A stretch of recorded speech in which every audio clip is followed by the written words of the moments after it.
So getting started with the main points. Step one, but let me tell you what step one is not. It is not peeling the onion.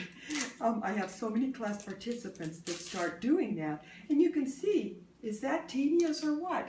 So no, that is not step one.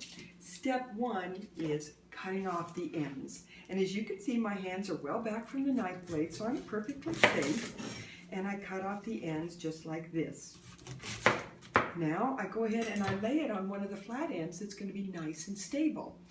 And because you have a choice, pick the one that's the biggest of the two flat ends, so it gives you just more stability. So there I am. And now note how my hand goes on top of the knife, so it's out of harm's way. And my other hand is clear back from the onion, so again, perfectly safe. And we cut down through that onion. Okay, now is the point when you want to go ahead and peel. So look how much easier that is. You can get right under that skin and pull that right off. Okay, let's do the other half now. There we go. And there we are. Okay.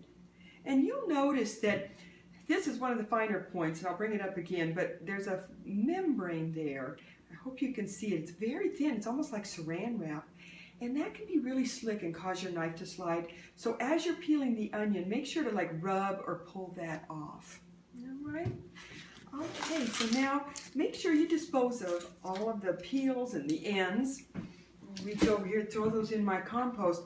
And the reason is you want to have a nice big clear workspace so that you're not trying to work over on just a little bit of a corner. Okay, so now we have our two onion halves, and you'll notice that again I placed them down on the flat halves or flat sides so that I have a nice stable vegetable to work with. So now we're going to be cutting in a cross pattern. In other words, you just cut one way and then another.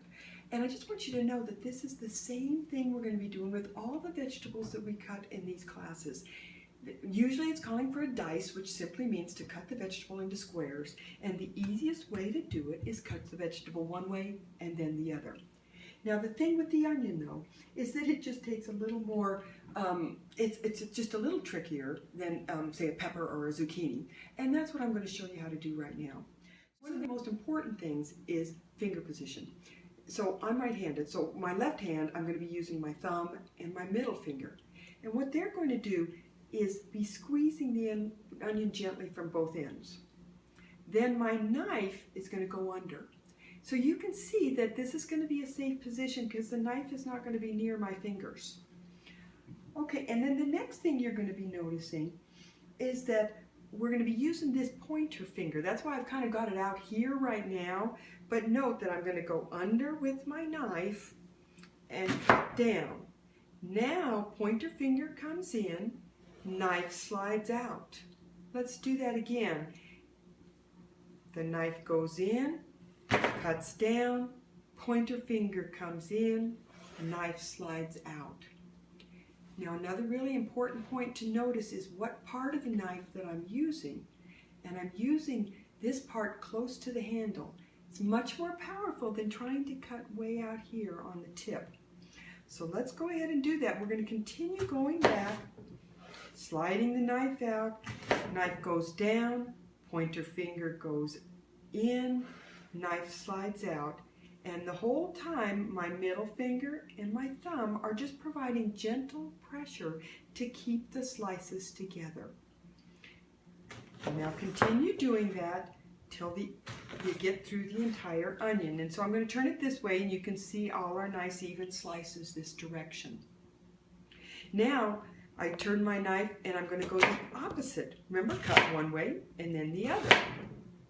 And we simply go around like this, and there we go, our nice evenly cut onions. Okay, so those are our main points. I have a few fine points to share with you too, but I want to stop and encourage you to stop yourselves. Press the pause button, and why don't you go ahead and give this a try a couple of times. Then come back, and I'm going to share now a couple of the finer points with you. I have a few if you've had a chance to experiment just a little bit. It's good to try this a couple times before I go on and give you more details. And these are pretty much details, but they're important as well. The first of them is that membrane. Remember that once you cut your onion in half, if that thin membrane's on there, rub or pull it off. The second is the way that I'm holding my knife. You'll notice that this is a pinch grip, and let me try to show it a couple different ways so you can see it.